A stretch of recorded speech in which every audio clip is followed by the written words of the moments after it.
Cat দিয়ে window elevation তৈরি করুন খুব সহজে, খুব সহজভাবে বোঝাবো। রেক্টেঙ্গেল নেবেন, REC, রেক্টেঙ্গেলের শর্টকাট কি REC লিখে এন্টার।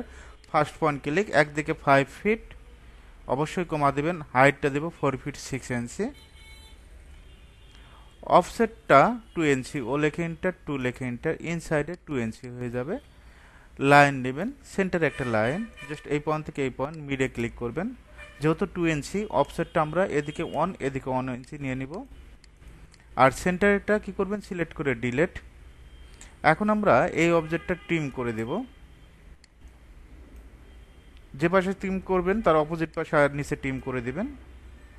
এখন আমাদের কি করতে হবে, সানসেট তৈরি করতে হবে।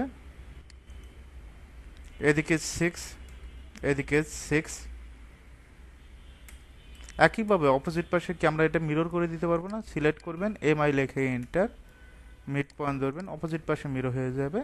জাস্ট লাইন দিয়ে এখানে একটা ড্র করে দিবেন।